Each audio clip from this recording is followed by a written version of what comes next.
In this video, I want to talk about the Malaysia Bank Moratorium and how it affects you and all of your loans.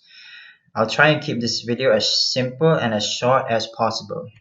On the 24th of March 2020, Bank Negara Malaysia, which is actually the Malaysia Central Bank, announced a 6-month moratorium. And before we move on any further, I want to display this disclaimer. This is not financial advice. I'm doing this video to help you guys understand more about the moratorium. General assumptions and numbers are used. If you want an exact or more precise answer, please call your banks. Now, the moratorium, what does this mean? Okay, moratorium simply means the temporary suspension or delay in the loan repayment for 6 months, which is from the 1st of April until the 30th of September 2020. And its goal is to help people with financial difficulty. Now, the moratorium is for all loans, and they are automatic for individuals and SMEs only.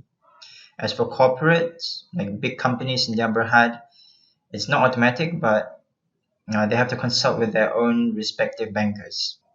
Now, why are all banks giving the moratorium? Now, the simple answer is because the governments and the banks want to prevent a recession or even a depression from happening, which will affect everyone in the country and even the whole world. I'm sure you guys realize what's going on in the world right now due to the coronavirus and the MCO. Governments are initiating MCOs so that people can stay at home to flatten the curve, as they say.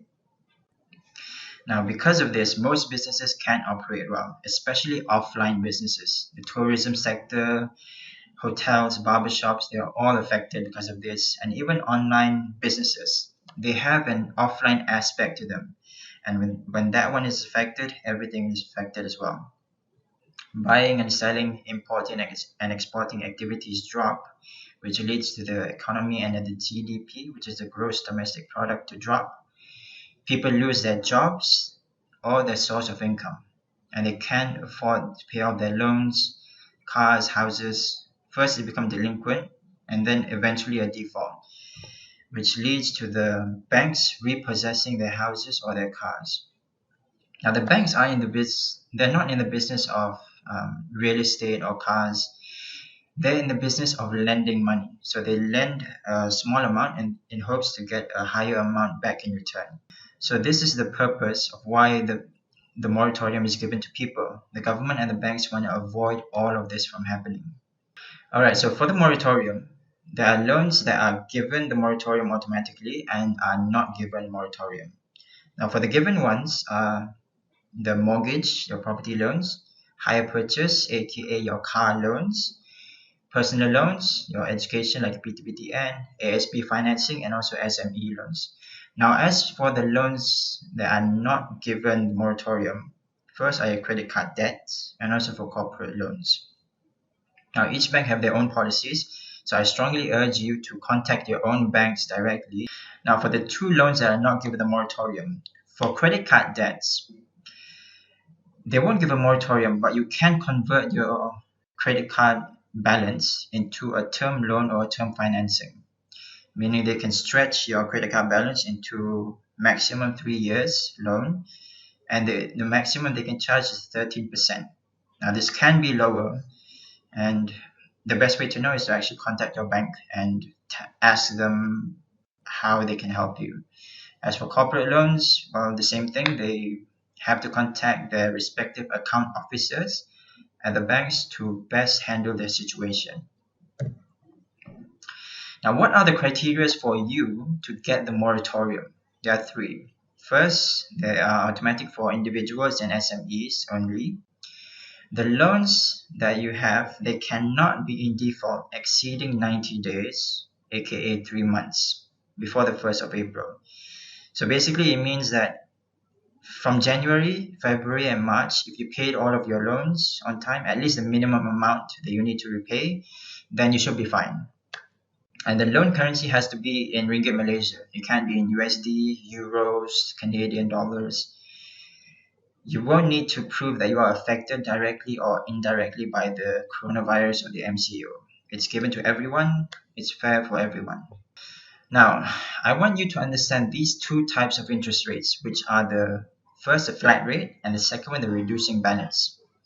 Okay, so first for the flat rate, it is actually an interest that is agreed upfront, and it stays the same for each installment from the first to the last. So let's say you get a car loan for 9 years, and then from the first month you pay the installment until the last month, it will be the same. The principal amount and the interest will be the same, and it is based on the original loan amount that you borrowed from the banks. So if you have borrowed 80,000 to buy the car, it's based on that value. Now, if you are under the 6-month moratorium for this type of loan, there will be no added or accrued interest. Now, let's move on to the second one, reducing balance. Now, the interest is charged, it changes for each installment, and it is based on your outstanding loan or your baki loan. If it's under the 6-month moratorium, yes, there will be added interest or what we call accrued interest added. They will still count the interest. Now, here are popular examples for the flat rate.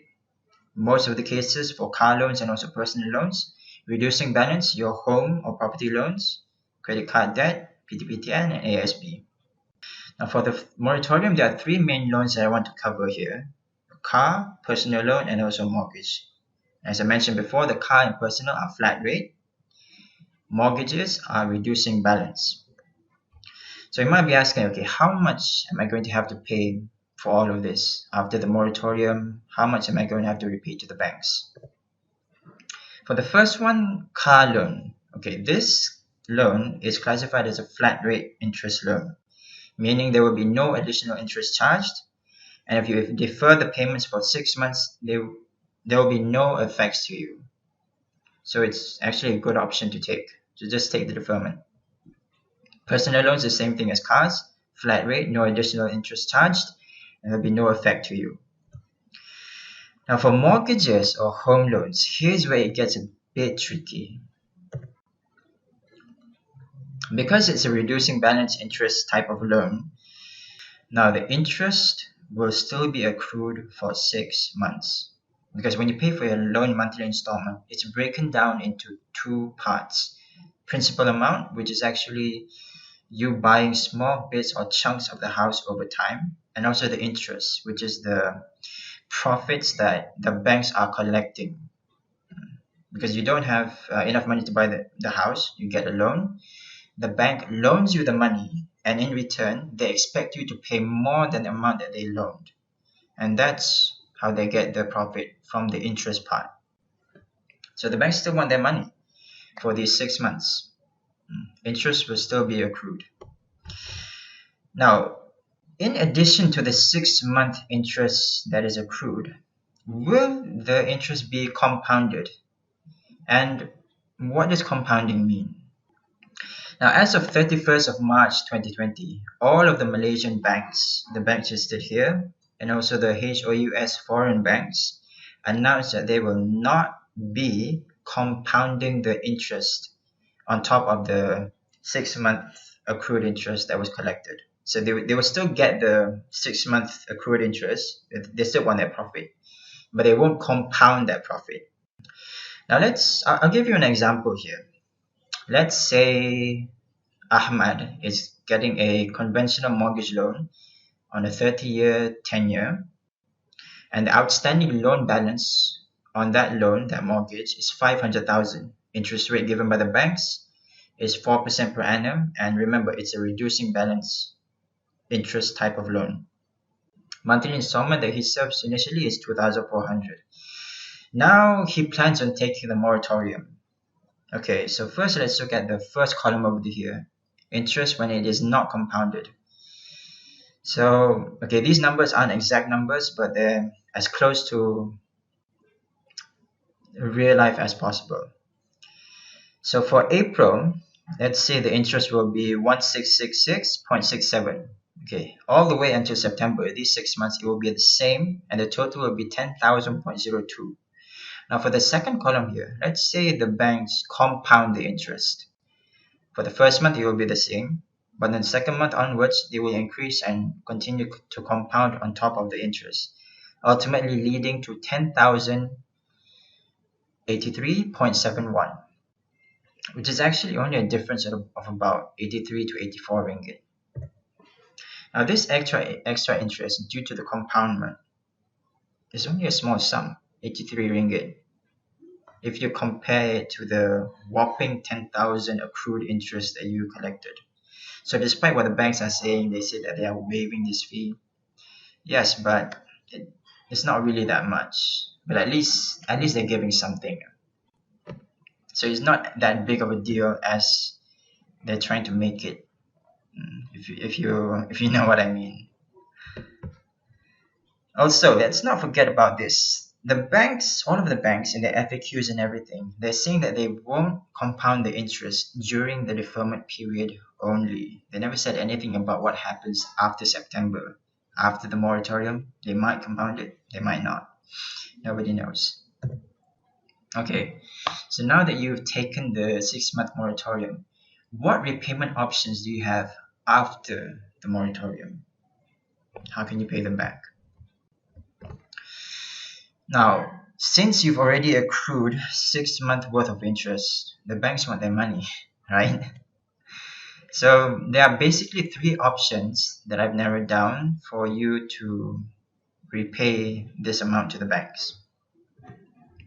Now, in general, there are 3 options. Option number 1, you pay the accrued interest in one shot in October. So after the 6 months, you pay it and then done. So your loan tenure will add another 6 months, but your monthly installments will still be the same. So as from the previous example, you will still be paying 2,400 per month. Option number 2, you pay the same monthly installment from October onwards, but the loan tenure will be extended because now you have the added interest, they added on top of your existing outstanding loan.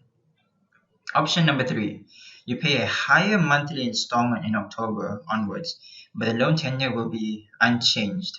So they won't add any more months. It will still be the same as the original agreement, how many years, how many months, but you will be serving a higher monthly installment. Let's look at option number 1. If you want to pay in one shot, so from the previous example just now, about 10,000 ringgit is accrued for 6 months. Now for this option, it is the least additional interest paid, and during the 6-month moratorium, you get to free up about 2,400 ringgit per month for 6 months to pay for your essentials, food, expenses. But the 1666.67 interest will still be accrued, which accounts to about 10,000 ringgit. Now this is actually the most difficult option for people to take, because if they took the moratorium in the first place, it means that most likely they have financial problems. So this might not be a viable solution for everyone. Now let's move on to option number 2. I'm going to break this down into 2 types, A and B. Okay, where the loan tenure will be extended. Now option number 2A, they will extend the loan, but it will actually be more than 6 months. Option B, they will extend only for 6 months. Now for 2A, let's say you want to keep the same installment as before, 2,400. They won't actually only extend it for 6 months, because they add the accrued interest on top of your outstanding loan, 500k.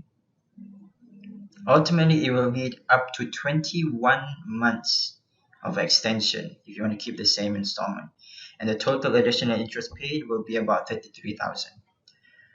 But if you only want to extend it for 6 months, your installments, yes, it will be a bit higher. Maybe you need to add about 38 ringgit from previously, but the total additional interest paid will be lesser than 2A, which is only about 17,000. Now for option number 3, this is actually the best option to take if you're planning to take one of these 3 options, because yes, you're paying a higher monthly installment, but the loan tenure will be unchanged. Alright, so this is why. The total additional interest paid will actually be, yeah, it will be a bit higher, about 100 ringgit higher than the first option. But because your loan tenure will be unchanged, they will not add any more months. You won't be paying that much interest. So if you want to take one of these options, I recommend that you take this third option. This is a summary for the three options. And if you want to screenshot this, feel free to screenshot it and send to anyone. And as you can see here, for option number 3, you will be paying the least interest out of the 3 options, well actually 4 options here. And you only need to add about 60 ringgit from your previous loan installment. Now let's look on the bright side. You have an extra 2,400 ringgit per month for 6 months, which accounts to about more than 14,000 ringgit that you can use to buy food for your family, books for your children. You can pay off some of your credit card debts. You can keep your house, you can keep your car, and you have a financial peace of mind. So you won't be thinking about, okay, how am I going to keep up with the loan installment now that my salary or my job is affected? So this is a very smart move that the government and the banks are making to help Malaysians. And it only costs you about plus 38 or 60 ringgit to your original monthly installment to enjoy all of this. What about Islamic loans? So just now I gave you an example for a conventional loan. So what about Islamic ones? Now what makes a loan Islamic is it is Sharia compliant, and they do not allow compounding at all. So if they make a profit, they cannot make a profit on top of that profit, if you understand what I mean. Yeah, so for Islamic loans, they call the interest profit, and for these 6 months, yes, they will accrue the profit, which accounts to more than 10,000 ringgit, but there will not be any compounding. So whatever option you choose, regardless of any repayment option, 1, 2A, 2B, or 3, you will be paying the same amount for the profit. Now, should you take the deferment? Alright, so my recommendation, take it if you have any serious cash flow problems, like if you don't have any emergency funds, or if you think that potentially you will have any cash flow problems in the future. Because now that you've got a rough idea of what your company is going to do to you, you might lose your job, might get a pay cut, so you can plan ahead for your cash flow. And for flat rate loans, like for example the car loans and personal loans, it's best to just take it because it has no effect to you. In the end, you'll be paying the same amount. Or if you're a smart investor, you can actually take that extra money and invest it into other investment opportunities. Maybe if you know how to grow your money in the stock market, you dump your money in there. I recommend you to not take it or opt out of the moratorium if your job is solid, your salary, everything is not affected, and you don't have any serious or potential cash flow problems. If you can afford it, I recommend that you continue paying off your mortgage loans to avoid the 6-month accrued interest. The government, the central banks, and all of the banks in Malaysia have set up this automatic 6 months moratorium to individual and SMEs. And here's a summary for you to better understand what's going on with all of this. So feel free to screenshot this and send it to any of your loved ones if they might have problems with their cash flow, if they don't understand how this moratorium can help them. So I'll just break it down. For the loan type, you have 2 types, the flat rate and the reducing balance. Examples for flat rate, car and personal loan, reducing balance, mortgage, PTPTN, ASB. Now the principal amount for the monthly installments, you don't need to pay for them. As for the profits, flat rate, it will stop for 6 months, but for reducing balance, they will still accrue the interest for 6 months and they will add it on top of your outstanding loan. Loan tenure for flat rate, they will only increase 6 months. For reducing balance, depends on how you repay. So going back to what I said just now, option 1 to A to B, and option 3. You can go from 0 months added to up to 21 months added to your loan tenure. Now for the summary on your outstanding loan, for flat rate there won't be any changes. As for reducing balance, original outstanding loan balance plus the 6 months accrued interest. And for my recommendation, for flat rate interest loans, just take them. They will help you and it won't affect you. As for reducing balance, don't take them, but only if you can afford them. Alright, that's all for this video. Thank you for watching. If you have any questions, drop them down in the comment below. I'll also put links to articles and also links to the bank's FAQs down in the description below. If you know of anyone who has any problems with their loans, or they don't understand how this moratorium can help them, please share this video to them so that they can learn how to better manage their future and their money. Again, thanks for watching, and I'll see you in the next video.